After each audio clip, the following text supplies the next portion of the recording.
Olá amigos, tudo bem? Sejam bem-vindos ao vídeo do Bem Segue-me dessa semana, onde nós estudaremos 9 capítulos do livro de Isaías, começando em Isaías 40 e indo até o 49. O tema dessa designação, o principal que a gente pode ver, segundo sugerido lá no guia de estudo, no manual do Bem Segue-me, é consolo.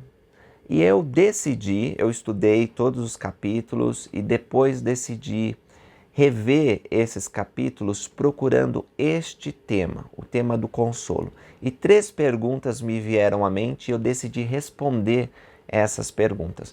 Portanto, o estudo hoje, diferente de outros estudos que fiz no passado, ele vai ser mais temático. Normalmente eu vou estudando com vocês os capítulos numa sequência do primeiro até o último dentro da designação e a gente vai vendo os versículos mais importantes. Algumas vezes eu vou mudando essa ordem para ficar dentro da lógica e chamando outras escrituras, histórias. Mas hoje a gente vai ficar pulando de capítulo para capítulo, versículo para versículo dentro, os principais estão dentro dessa designação. E aí eu convido vocês a me seguirem. Não se preocupa que durante a edição eu vou colocar o capítulo e o versículo para que vocês não fiquem tão perdidos. Mas meu objetivo é responder essas 3 perguntas. A primeira delas é: por que nós precisamos de consolo? Sei que a resposta pode parecer evidente, mas foi a primeira pergunta que me ocorreu quando eu pensei no tema de consolo. Por que nós precisamos de consolo? E Isaías vai responder essa questão. E eu quero mostrar algumas escrituras para vocês. A segunda pergunta que me veio à mente é: quem nos consola? E a terceira, relacionada a essa, é: como Ele, que é Deus, nos consola? Como Ele faz isso? E para introduzir esse tema, eu vou ler o primeiro versículo que está nessa designação, que é Isaías 40, versículo 1, e depois eu vou para o último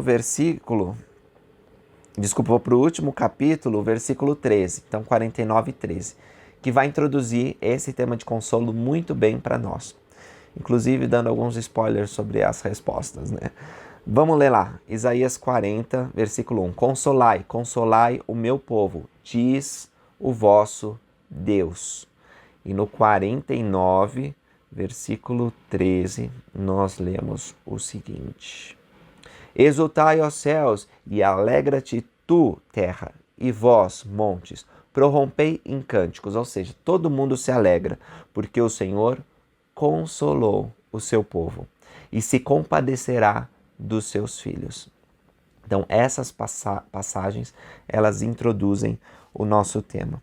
E para dar o tom do que a gente vai conversar aqui, eu tenho que ler logo a minha escritura favorita dessa designação. E está em Isaías 49, 15 a 16. Porventura, pergunta o profeta, pode uma mulher esquecer-se do filho que cria, que não se compadece dele, do filho do seu ventre? Vocês acham que uma mulher, uma mãe, uma mulher que dá luz, pode esquecer do fruto dos seus ventres, ou seja, do seu filho? Quão grande é o amor de uma mãe? Agora, a gente ouve de casos de mães que talvez por estarem numa depressão pós-parto, num estado puerperal, ou por algum outro problema psicológico ou emocional, enfim, não tem misericórdia dos filhos das entranhas. E aí Isaías até considera isso dizendo: ainda que esta se esquecesse dele. Ou seja, pode ser que uma mulher deixe de ter misericórdia do bebezinho que proveu dela, né? Contudo, eu não me esquecerei de ti. Então, quando nós olhamos as manifestações de amor nesse mundo, talvez todos nós concordemos que uma das maiores delas é o amor de uma mãe por um filho. Mas pode ser que esse amor falhe em algum sentido, como eu comentei com vocês. Agora, o amor de Deus nunca falha. O amor de Deus é mais poderoso até que esse amor materno. Diz aqui, ainda que esta se esquecesse dele, contudo não te esquecerei. Eis que ambas as palmas das minhas mãos te tenho gravado. Os teus muros estão continuamente diante de mim. Vocês conseguem sentir o amor de Deus nessa passagem? Como o Senhor nos considera? E eu digo isso pelo próximo ensinamento que quero mostrar para vocês. Tenham em mente essa passagem, que o amor de Deus, ele é a coisa mais poderosa que existe, porque ele nos tem gravados nas palmas de suas mãos.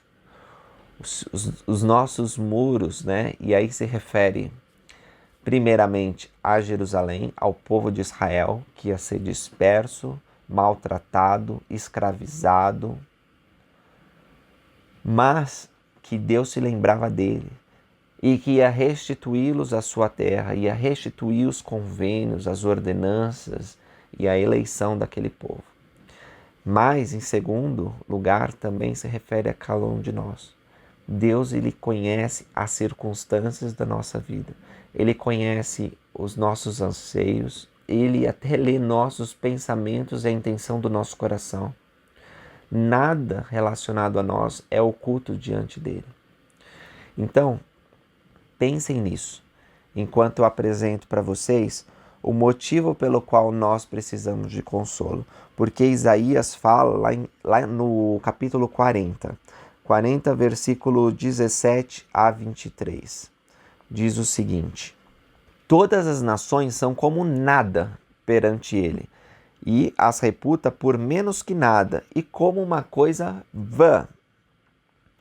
E depois ainda vamos continuar no 23. O que torna em nada os príncipes e faz como coisa vã os juízes da terra. Ou seja, as nações, por mais poderosas que sejam, os príncipes, eles são nada. E para ampliar isso, as escrituras nos dizem que grande a nulidade dos filhos dos homens. Eu e você somos um grande zero.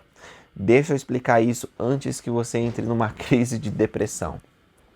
Quando Moisés, o príncipe do Egito, que tinha acesso a recursos que praticamente nenhum outro daquela época tinha, como príncipe na maior nação que existia em seu tempo, ele podia ter conhecimento, ser ensinado, ter acesso a livros, a viajar, a ver o mundo de uma outra maneira. E em toda a sua pompa e glória, quando ele tem a visão da eternidade e vê nosso Deus e sua obra e glória, quando se encerra essa teofania, ele cai por terra e por muitas horas fica sem forças. E quando ele levanta, ele diz: agora sei que o homem nada é, coisa que nunca antes havia pensado. O livro de Mórmon repete esse ensinamento mais de uma vez, né? Com grande a nulidade dos filhos dos homens. O pó da terra, o pó que você tira, às vezes está limpando a casa e sai o pó, né? Esse pó, ele sempre obedece à voz de Deus. Mas nós, indignas criaturas, muitas vezes recusamos a obedecer à voz de Deus.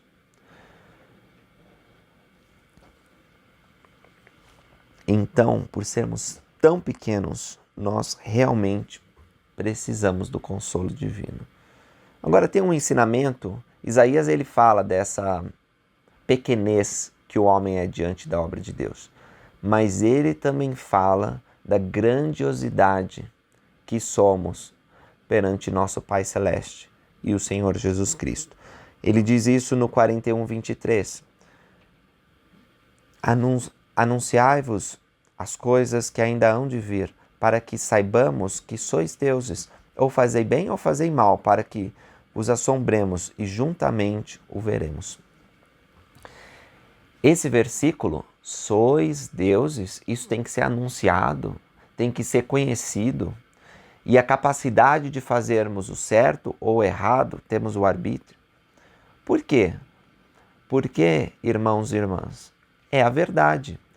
Embora nós sejamos pequenos diante da imensidão da obra de Deus, ainda assim somos as coisas mais importantes para Ele, porque nós somos seus filhos e filhas, com o potencial de estar com Ele, de ser cordeiro de Cristo e estar com Deus no seu reino de glória. Somos deuses, isso foi ensinado em Salmos, a gente falou, mas também o Salvador Jesus Cristo vai repetir isso. Nós somos deuses porque temos o potencial divino. Podemos discernir o certo e o errado e escolher a liberdade e a vida eterna ou o cativeiro e a morte. Quem quer que sejamos miseráveis é Satanás, porque ele é miserável e ele nos impele a fazer coisas erradas. Ele quer que esqueçamos a nossa conexão, nossa origem divina. O nosso Pai é Deus e nós precisamos lembrar dessas coisas. Não é fácil lembrar e é por isso que nós precisamos do consolo divino, do Espírito de Deus, que é chamado também o Consolador, né? Para nos lembrar dessa conexão, desse liame que nos liga à eternidade. Você não é qualquer coisa, você tem um grande potencial. E se você não sabe disso, Deus sabe, pergunta para Ele porque Ele vai te contar. O capítulo 48, versículo 18 a 19, diz: Ah, se tivesse dado ouvido aos meus mandamentos, né? Deus falando aqui, lamentando que nós muitas vezes não damos ouvidos a Ele. Então seria a tua paz como o rio, a tua justiça como as ondas do mar, também a tua semente seria como a areia, e os que procedem das tuas entranhas como os grãos dela, cujo nome nunca seria cortado nem destruído da minha face. Uma das palavras mais tristes que a língua humana pode proferir é poderia ter sido. Com certeza, você tem remorsos, coisas que você podia ter feito diferente, pessoas que você poderia ter se aproximado e falado alguma coisa ou deixado de falar alguma coisa. Todos nós passamos por esse sentimento porque faz parte da experiência da Terra. Nós somos falhos e algumas oportunidades simplesmente nós não aproveitamos da melhor forma que deveríamos. E essa escritura, ela se aplica, né? Ah, se eu tivesse obedecido a Deus melhor, se eu tivesse guardado os seus mandamentos, a minha paz ela teria sido como um rio e a minha justiça como as ondas do mar. Poderia ter sido diferente. Agora, há ocasiões em que nós somos fiéis a Deus, em que nós somos diligentes, que nós nos esforçamos o máximo. E disso vem um sentimento de grande regozijo e de realização. Uma dessas ocasiões, falando pessoalmente, é quando fiz uma missão de tempo integral.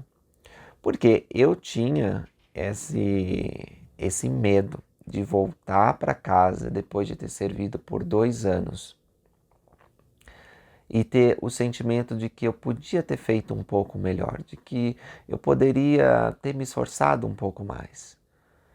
E esse sentimento se estendia por um temor ainda maior, de que no último dia, quando encontrasse irmãos e irmãs que estavam lá na área da minha missão, alguns deles poderiam chegar perto de mim e dizer: Elder Guerreiro, eu passei naquela rua enquanto você andava. Você olhou para mim e você não falou nada. E eu perdi a oportunidade de conhecer o Evangelho naquela época. E por causa disso, eu não fui batizado, eu não ajudei os meus amigos e famílias a conhecerem a igreja. Eu não fiz a obra de redenção pelos mortos da minha própria família. E por anos eu sofri com dúvidas, com tentações, com vícios, simplesmente porque você não me convidou a aprender mais sobre o Senhor Jesus Cristo. Então o temor de ouvir essas coisas no último dia me fazia ser diligente. E o amor também que eu sentia por Deus, porque isso fazia com que eu quisesse falar com todo mundo. Então, motivado por essas coisas, mesmo cansado, mesmo com dor, mesmo triste, às vezes meio desanimado, eu me esforçava para falar com todas as pessoas. E eu cumpri o meu dever. Não estou dizendo e nem quero dar a sensação para vocês de que fui perfeito, mas certamente eu fiz o meu melhor. E no final da minha missão, por causa da misericórdia do Senhor Jesus Cristo, porque sua graça, ela completa os nossos esforços, eu pude apresentar uma missão perfeita, ou melhor, aperfeiçoada por meio de Jesus Cristo, de tal forma que eu não tenho remorsos de alguém que eu não tenha falado, uma oportunidade que não tenha aproveitado. Tenho certeza que Deus me conhecia, inclusive minhas fraquezas, e pôde usar até mesmo as minhas falhas para realizar uma grande obra. Meus irmãos e irmãs, o consolo que nós temos é que quando nós estamos envolvidos no trabalho de Deus, nós não teremos remorsos. Por causa do Espírito de Deus e da graça do Senhor Jesus Cristo, nós podemos realizar tudo o que Ele nos ordenou. De tal forma que nós não vamos ter esse sentimento aqui. Se tivesse guardado seus mandamentos. Não, porque nós estamos guardando. E a nossa paz vai ser como um rio. E a nossa justiça como as ondas do mar. E agora você me pergunta, mas Lucas, não adianta. Eu já tive oportunidades perdidas.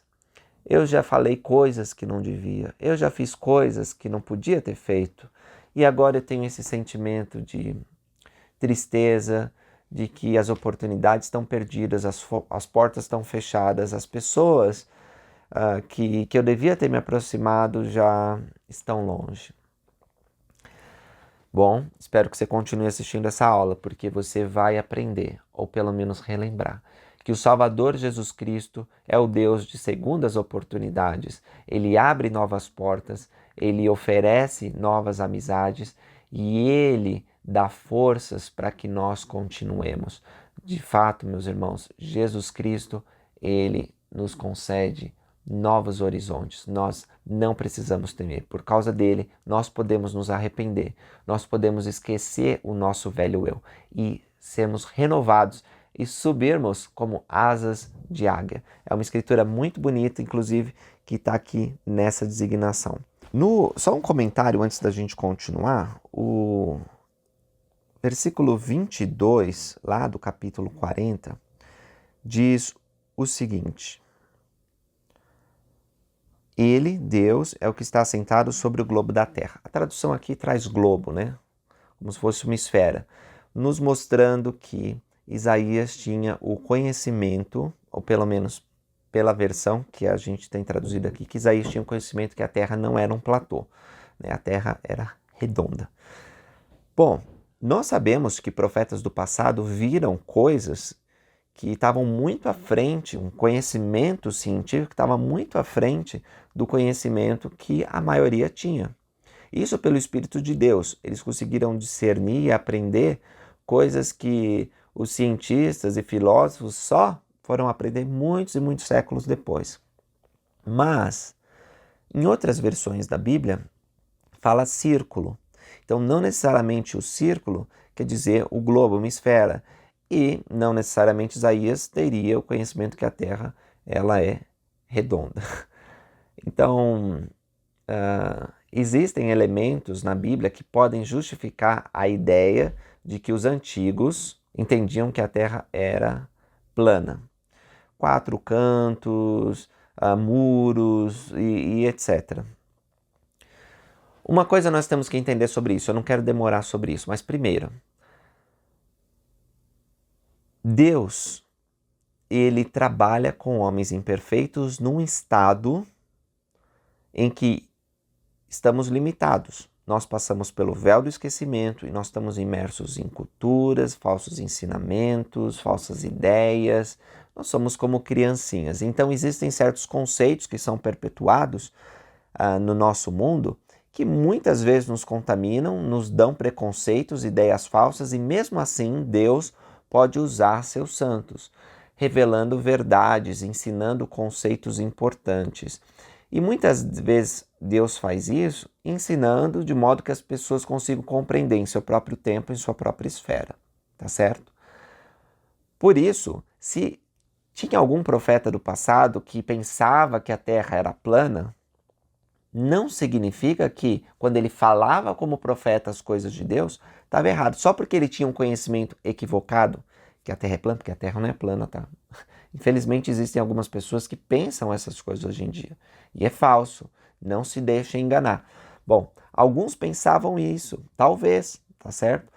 A gente não tem todos os relatos para saber, mas eles podiam ter conceitos errados sobre as coisas que estavam diante deles. Alguns podiam pensar que no passado existiram dragões, né? Pode ser que eles pensassem isso. Quando viu os ossos do dinossauro, se encontrassem os ossos do dinossauro, podia pensar, isso foi criaturas do passado, que eram dragões. Talvez eles pensassem essas coisas, porque eles não tinham conhecimento sobre paleontologia, que foi desenvolvido muito tempo depois, sobre esses incríveis animais que viveram antes que a Terra estivesse pronta para o homem ser colocado nela. Mas isso impedia que eles recebessem a palavra de Deus e ensinassem sobre Cristo, sobre guardar os mandamentos? Não. Então, mesmo que eles tivessem deficiência no conhecimento sobre ciência, por exemplo, a ciência biológica, a ciência química e qualquer outra que nós desenvolvemos depois, e ainda assim eles podiam falar de religião de modo perfeito e independente com a verdade divina. Agora, o que eu tenho visto é que muitos dos profetas, quando têm essas visões da eternidade, eles conhecem coisas que até hoje, com o nosso amadurecimento do método científico, não conseguimos alcançar. Abraão, ele viu o cosmo de tal modo que ele ensinou à corte egípcia, né? E recebeu mistérios. O irmão de Jared, então, nem pôde escrever. Aliás, ele escreveu, mas essas coisas não foram reveladas para nós, né? A grandiosidade da visão dele. E Moisés também não pôde escrever toda a visão que teve. Vários dos profetas viram coisas incríveis e tiveram um conhecimento muito grande. Então, pode ser que Isaías soubesse, tudo isso para dizer que pode ser que Isaías soubesse que a Terra era uma esfera, um globo, pode ser que não soubesse. Ainda assim, nada destrói a autenticidade, a grandiosidade das palavras de Deus que ele nos traz. O que Isaías está querendo dizer aqui não é uma verdade científica. O que ele está querendo dizer aqui é que Deus está acima de todos, acima de tudo. Eu falo verdade científica, verdade religiosa, mas no final toda verdade é reunida num grande todo, um grande círculo. Todas as coisas são compostas em uma. Assim sendo, a verdade científica nunca vai ir contra a verdade religiosa. A verdade religiosa nunca vai contra a verdade científica. O nosso profeta, que é um cientista, né, um médico, estudou muitos anos para se tornar um grande cardiologista, fez inclusive descobertas nesse ramo. Ele diz que a verdade científica nunca vai contra a verdade religiosa. O problema é que muitas vezes temos concepções erradas sobre a ciência ou concepções erradas sobre a religião. E aí dá esse aparente choque. Mas quando nós compreendermos muito bem ciência e religião, nós vamos ver que é a mesma verdade e que ela está unida, porque Deus é um grande cientista, é um grande religioso. Deus é grande em todas as coisas. Vamos aprender um pouco mais sobre quem nos consola. Quem é Deus que nos consola? Começando pelo 40, versículo 9 a 10, diz o seguinte: Ah, Sião, anunciadora de boas novas, sobe tu ao monte alto. Ah, Jerusalém, anunciadora de boas novas, levanta a tua voz fortemente. Levanta, não temas, e dize à cidade de Judá: Eis o vosso Deus. Então aquele que nos consola, Sião, Jerusalém, o povo de Israel, é Deus. Eis que o Senhor Deus virá com poder, e o seu braço dominará por ele. Eis que o seu galardão vem com ele, e a sua recompensa diante da sua face. Como pastor, apacentará o seu rebanho. Entre os seus braços recolherá os cordeirinhos, e os levará no seu regaço. Os que amamentam guiará suavemente. A escritura é muito bonita, né? O pastor da nossa alma que recolhe os cordeirinhos no braço. É lindo como Isaías fala aqui. Então, esse é quem nos consola.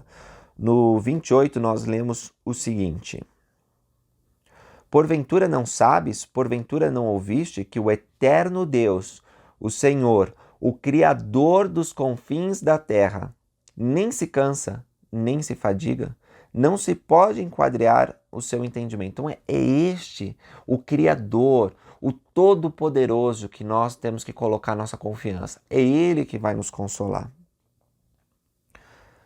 Agora, tem uma escritura linda que está aqui no 29 a 31. Diz o seguinte: Deus dá força ao cansado. E essa escritura que eu disse que leria há pouco para vocês. Dá força ao cansado, multiplica as forças ao que não tem nenhum vigor. Os jovens se cansarão e se fatigarão. Os moços certamente cairão. Mas os que esperam no Senhor renovarão as forças, subirão como asas, como águia, correrão, não se cansarão, caminharão, não desfalecerão.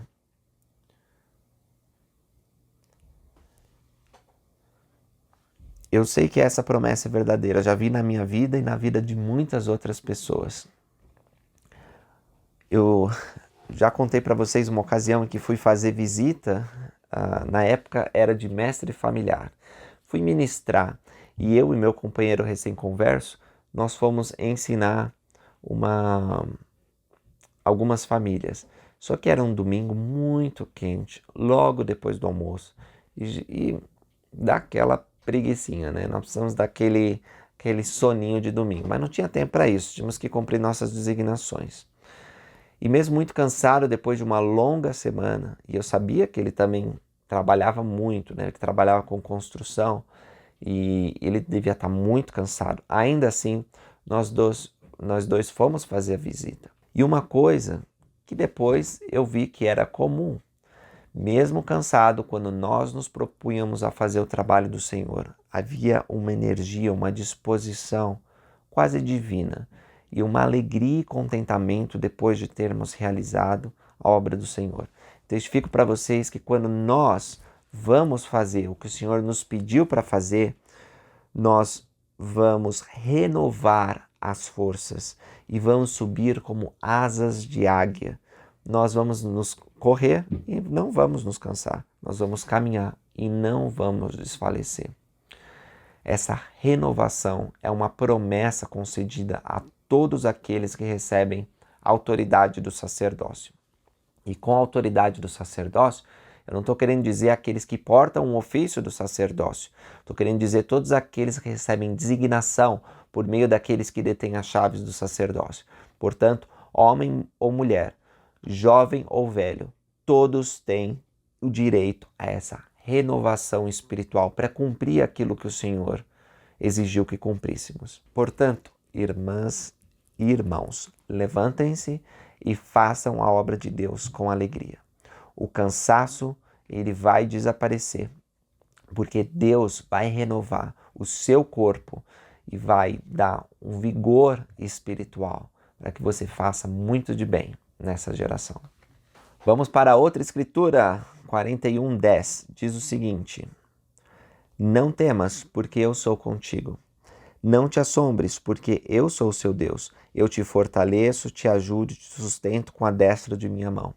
Nós não precisamos temer, nós não precisamos nos assombrar, porque Deus está conosco. Então, não fica com medo, vá em frente. Não tenha medo de, eu não vou conseguir fazer isso, não vou conseguir fazer aquilo, eu não vou falar. Testifico para vocês que Deus nos ajuda. Toda vez que eu recebo a designação, isso tem acontecido com frequência agora, como sou membro do Sumo Conselho, de ter que, acho que todo domingo, na verdade, tem acontecido, eu tenho que ir lá na frente e falar nomes que para mim são difíceis de pronunciar, porque são nomes em inglês. E aí eu tenho que pedir o apoio de determinadas pessoas, ou tenho que desobrigar determinadas pessoas em nome da estaca. Em algumas ocasiões, eu tenho que designar pessoas em nome da presidência da estaca, ou tenho que cumprir alguma outra designação, como dar treinamentos. E toda vez que a língua me parece uma barreira, eu lembro o quão dependente eu sou de Deus para realizar coisas que outrora no Brasil eram muito fáceis, né? Na minha própria língua eu domino essas coisas, eu posso realizar a obra, acredito, com muito mais eficiência, mas estar numa outra língua e ter que realizar essas coisas em inglês mostra quão dependente de Deus eu sou. E aí eu preciso lembrar disso. Não temas, porque Deus está contigo. Não te assombres, porque Ele é teu Deus. Ele te fortalece, te ajuda, te sustenta com a destra de sua mão. Ele te sustenta com a destra de sua justiça. O 43, o versículo 1 a 2, vai dizer: Porém agora assim diz o Senhor que te criou, ó Jacó, e que te formou, ó Israel: Não temas, porque eu te redimi. Chamei-te pelo teu nome, tu és meu. Quando passares pelas águas, estarei contigo. E quando pelos rios, não te submergirão. Quando passares pelo fogo, não te queimarás, nem a chama arderá em ti. Quem é o teu Redentor? Quando você passar pelo fogo, o Senhor está dizendo. Quando você passar pelas águas turbulentas da tua vida, Deus vai estar contigo. Quando você passar pelos rios que parece que vão te afogar, eles não te submergirão. Quando você passar pelo fogo, não te queimarás, nem a chama arderá em ti.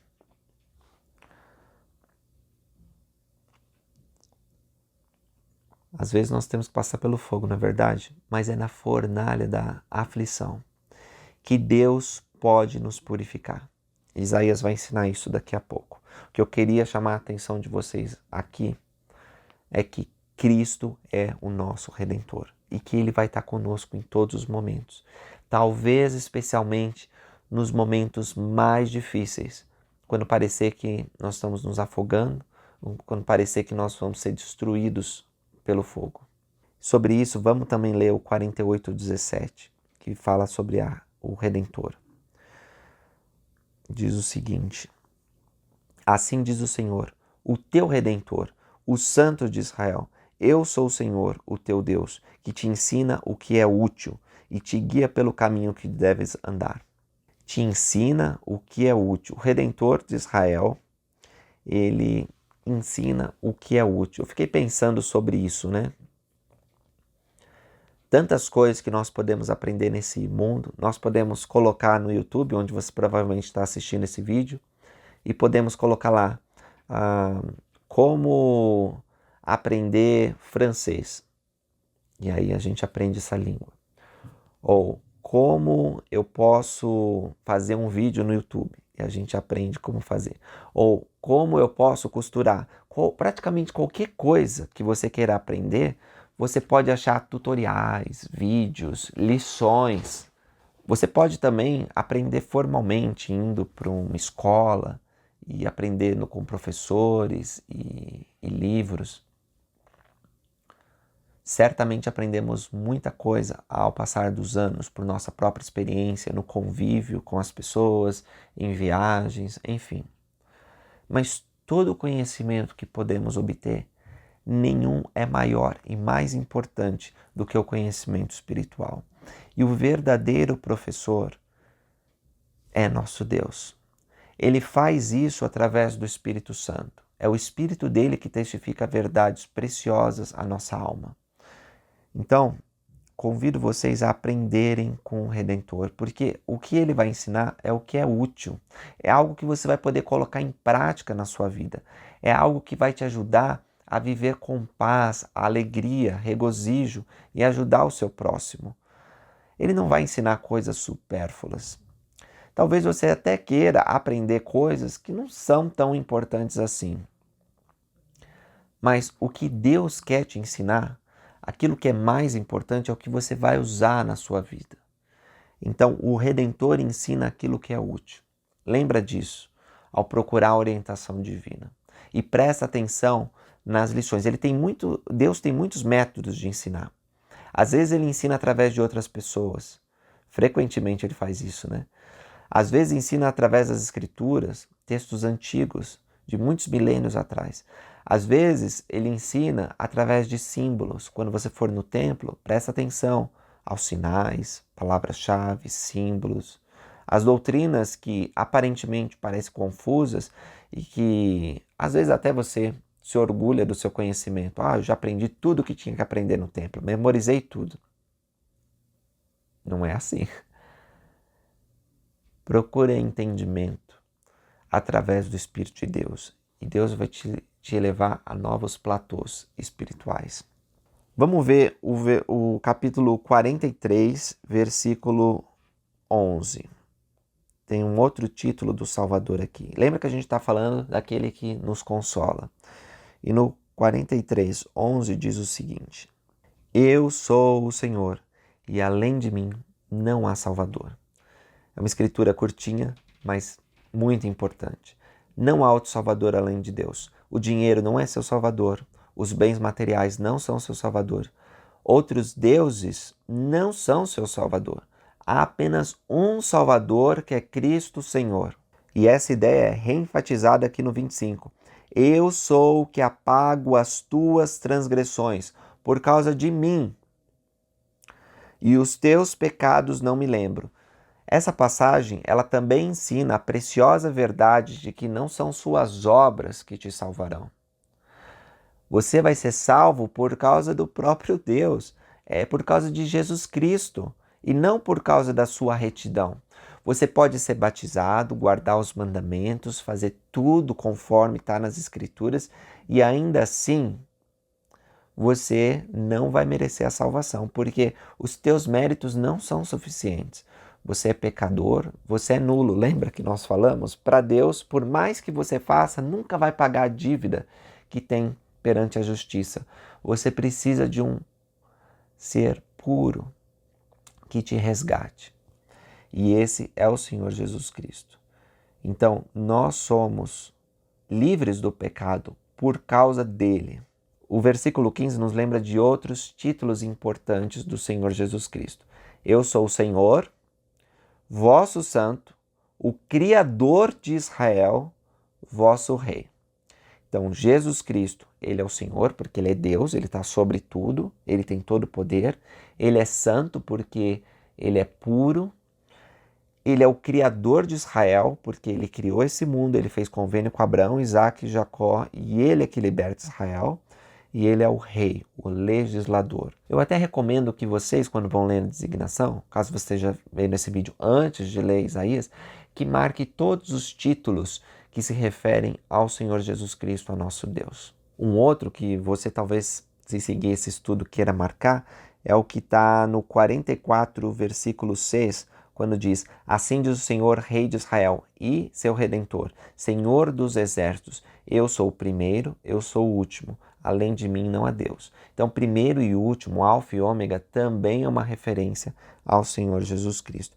O que vai se repetir no 48:12.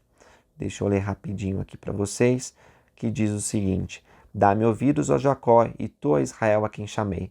Eu sou o mesmo. Eu sou o primeiro, eu sou também o último. No capítulo 44:8, a gente lê outro título do Salvador, a rocha eterna. No 45:11, a gente lê sobre a onisciência dele. E o 46:3, eu quero ler porque é outro versículo muito lindo, que diz o seguinte: Ouvi-me, ó casa de Jacó, e todo o remanescente de Israel, vós, a quem carrego desde o ventre, e levo nos braços desde a madre. É linda essa imagem, né? Que Deus, ele nos conhece mesmo antes de nascermos na vida pré-mortal e que ele nos carrega pelos braços. Ou seja, ele vai nos conduzindo. Às vezes a gente sente solidão, às vezes a gente sente desamparo, às vezes a gente sente distância do trono divino. Mas vai vir um dia, prometo para vocês, em que nós vamos olhar para trás e perceber que Deus estava perto. Mesmo nos momentos mais difíceis, ele estava perto, nos carregando pelos braços. E a razão disso está aqui no 48:9, quando ele diz: Por causa do meu nome, retardarei a minha ira. Por causa do meu louvor me refrearei para contigo, para que não te venha a exterminar. Eis que já te purifiquei, porém não como a prata. Escolhi-te na fornalha da aflição.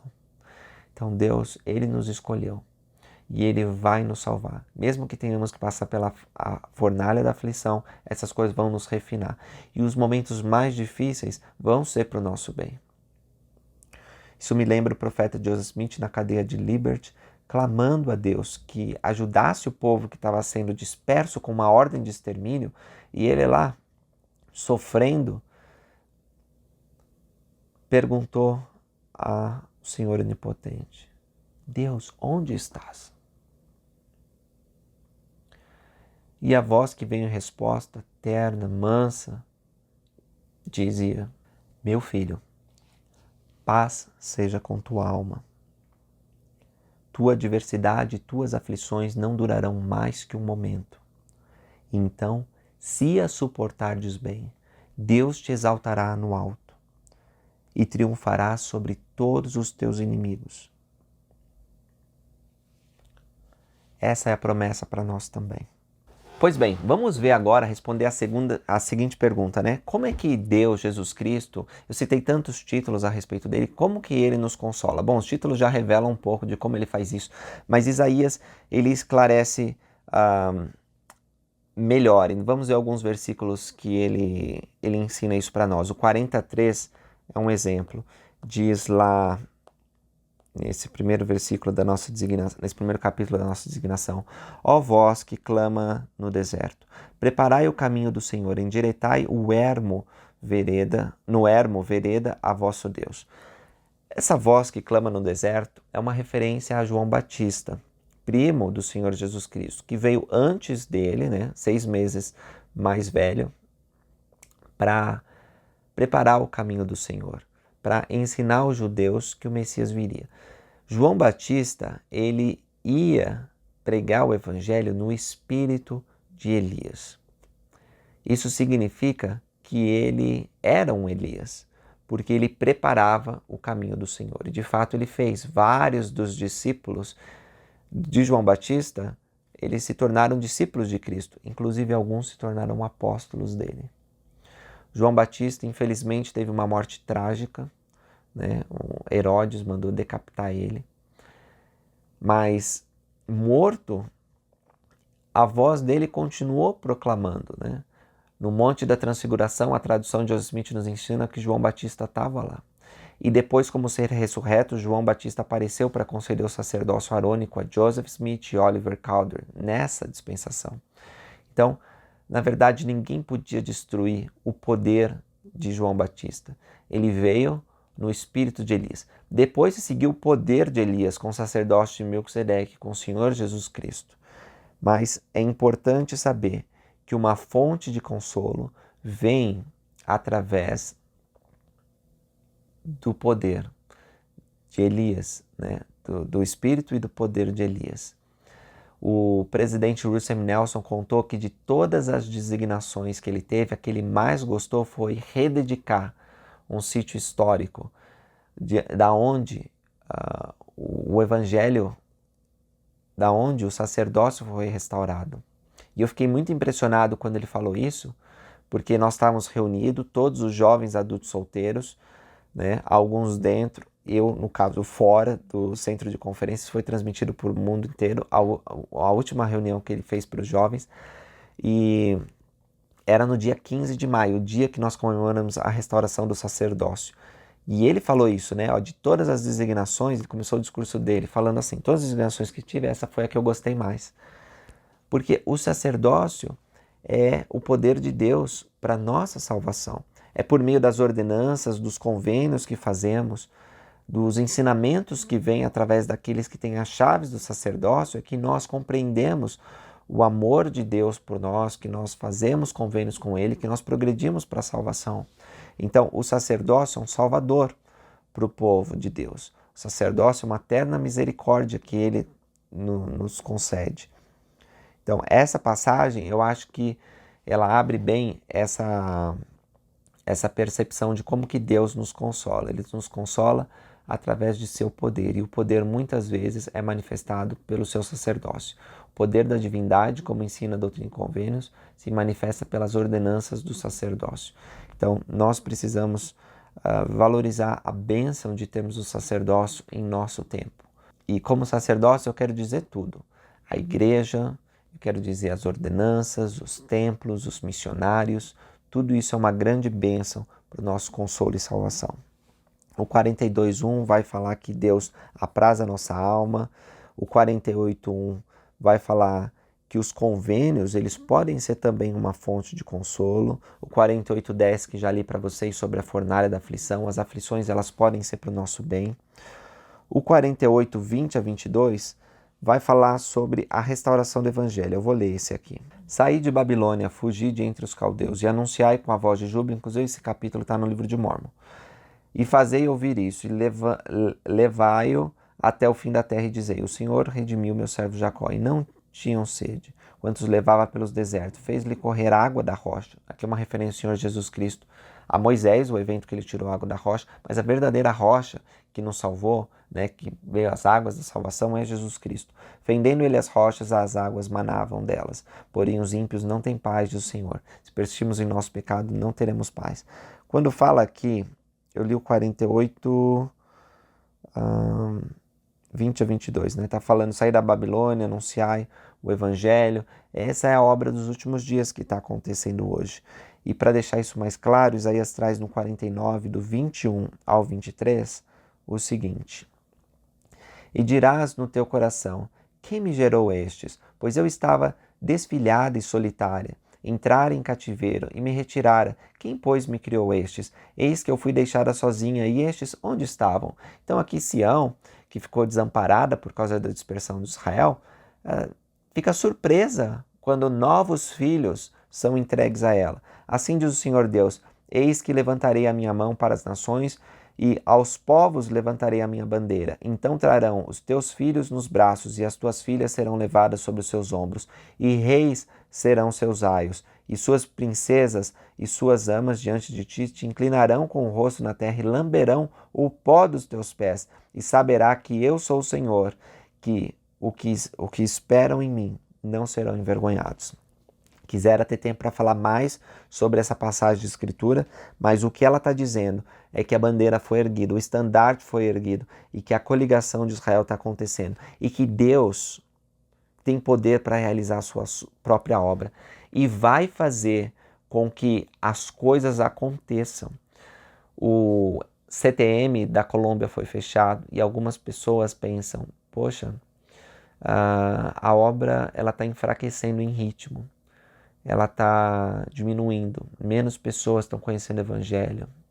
Algumas pessoas podem pensar, olha só o número de missionários, antes era 80 mil missionários, agora temos 50 mil missionários, e as coisas não estão indo tão bem, né? Meus irmãos, não se iludam, a obra de Deus não para, e Ele tem poder para realizar a sua própria obra. Uma pandemia não pode impedir a obra. E a força missionária diminuiu de missionários de tempo integral? É verdade, mas a força missionária não são apenas os que servem de tempo integral. Há os missionários de serviço, que são missionários do mesmo jeito, e também os membros são missionários.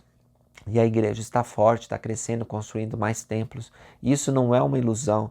Essa é a obra de Deus progredindo. E ainda que nosso número seja pequeno, nós vamos estar espalhados por toda a terra na ocasião da segunda vinda de Jesus Cristo. Nós não precisamos temer. Nós estamos no barco, no velho barco chamado Sião. E o condutor, o capitão desse barco é o Senhor Jesus Cristo. E a obra vai prosseguir. Nesse tempo, o Senhor vai realizar milagres. Nosso profeta disse isso. Nós precisamos estar atentos. As nações serão chamadas porque a bandeira foi erguida, e os filhos vão ser trazidos nos braços, e reis e princesas, eles vão se inclinar e reconhecer a glória de Sião. Sobre isso de reis, princesas, pessoas que não são necessariamente membros da igreja, ajudarem na obra de coligação, eu queria falar da restauração de Jerusalém, né, que está no 44, versículo 26, 28 também. E depois a gente pode ler o 44, 28, junto com 45:1, que vai falar de um personagem chamado Ciro. Ciro é o rei da Pérsia. Isaías faz uma profecia bem específica aqui, citando um nome, Ciro, né? Um gentil, que vai ajudar Jerusalém, porque ele profetiza que Ciro vai permitir que o povo de Israel volte à sua terra. Agora, 180 anos depois que... Olha só, é bastante tempo, hein? 180 anos depois. Ciro, ele tem contato com isso e diz, ué, se o Deus de Israel diz, eu vou cumprir. E ele realmente faz um decreto, permite que Israel volte e comece a reconstruir Jerusalém. E isso me leva a refletir duas coisas. A primeira é que Deus pode usar pessoas, e frequentemente usa, que não são membros da Igreja de Jesus Cristo, nem conhecem a doutrina do Evangelho restaurado, para realizar sua obra. E segunda coisa, Deus ele dá aos profetas verdades espirituais sobre coisas que vão acontecer ainda. Há um exemplo de profecia em Doutrina e Convênios 137, onde Joseph Smith profetiza a Guerra da Secessão nos Estados Unidos. Há muitos outros exemplos, eu compartilhei um no Instagram no começo dessa semana, onde o profeta Joseph F. Smith profetizou a um irmão sobre o retorno de parte do livro de Abraão que havia sido perdido e muitos pensavam destruído no grande incêndio que houve em Chicago. Mas ele disse àquele irmão, o seu filho vai viver, você e seu filho vão viver para ver o retorno de parte desses registros.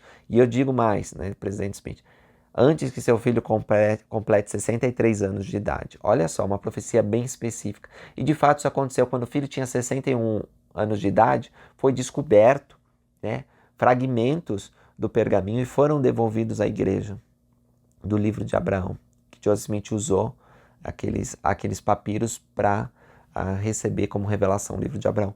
Então, a profecia foi cumprida literalmente, é incrível. E tudo que os profetas dizem pelo Espírito de Deus se cumpre, meus irmãos. E muitas vezes eles falam precisamente o que vai acontecer. E é incrível isso. E no caso de Isaías, ele falou, Ciro, ele vai ser escolhido por Deus. Até usa a palavra ungido, uma palavra forte, né? Significando que ele foi até pré-ordenado a realizar aquele trabalho.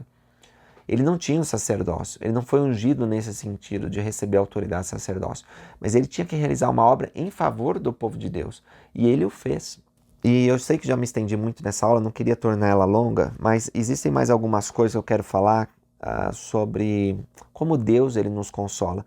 A primeira delas está em Isaías 42, 7, que vai trazer o assunto da obra vicária, dizendo que Jesus Cristo ele seria chamado para abrir os olhos dos cegos, para tirar os cativos da prisão e da casa do cárcere os que jazem nas trevas. E se a gente vê no versículo 9 de Isaías 49, nós vamos ler similar à profecia, dizendo, para dizer aos presos, saí, e aos que estão nas trevas, aparecei, pastarão nos caminhos e em todos os lugares altos haverá o seu pasto. Essa profecia sobre a liberdade dos cativos, Jesus Cristo literalmente cumpriu quando estava no mundo espiritual. Depois dele ser crucificado e entregar o Espírito, ele apareceu aos justos que estavam no paraíso de Deus, organizou forças para que fossem pregar o Evangelho. Olha só, mesmo durante a morte, Cristo não descansou, continuou sua obra de salvação. E hoje o Evangelho é pregado aos mortos e as pessoas que estão cativas, elas podem ser libertadas. Isaías, é claro, enfatiza o tema da libertação final, quando o nosso consolo será perpétuo, quando toda lágrima vai ser enxuta. Ele fala da segunda vinda, por exemplo, em Isaías 45. E no 47 a gente pode ver que ele está falando da destruição dos iníquos, né? No 49:13, mais uma vez ele fala da segunda vinda. E 49:26 ele usa uma expressão que é o forte de Jacó. Realmente Jesus Cristo é aquele que nós podemos confiar sem vacilar. Ele é o forte da nossa vida. Para terminar essa aula, eu queria ler talvez mais 2 passagens. A primeira está no 41, versículo 6. E eu quero dizer para vocês, versículo 6, que essa é uma fonte de consolo. Deus, ele usa outras pessoas para nos consolar. E ele também faz com que o nosso serviço ao próximo seja uma fonte de consolo para nós mesmos. Vamos ler a passagem, diz: um ao outro ajudou, e ao seu companheiro disse: sê forte.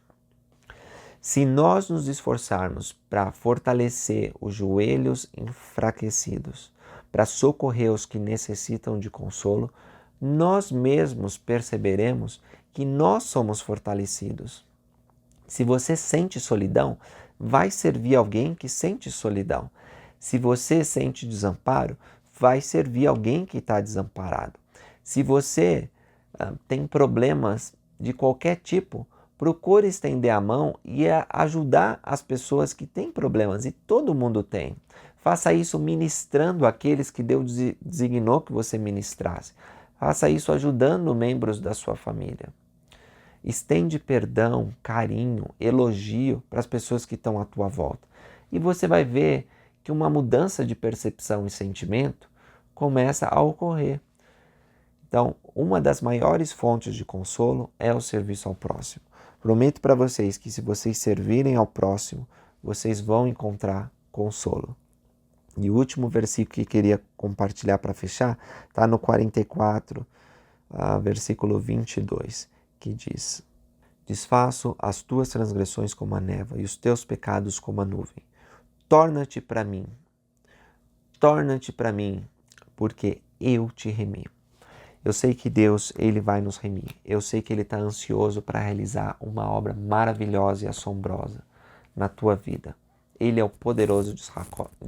Ele é o poderoso de Jacó, o santo de Israel, o primeiro e o último, o nosso pastor eterno, a rocha que nós podemos encontrar um alicerce seguro. Testifico para vocês que ele não te considera como um grande zero. Ele te considera a coisa mais importante e ele tem muita vontade de que você saiba disso, confie nele e prossiga sem temor para uma grande obra que ele tem reservada na tua vida. Obrigado por assistirem esse vídeo. Encontro vocês no próximo. Até mais.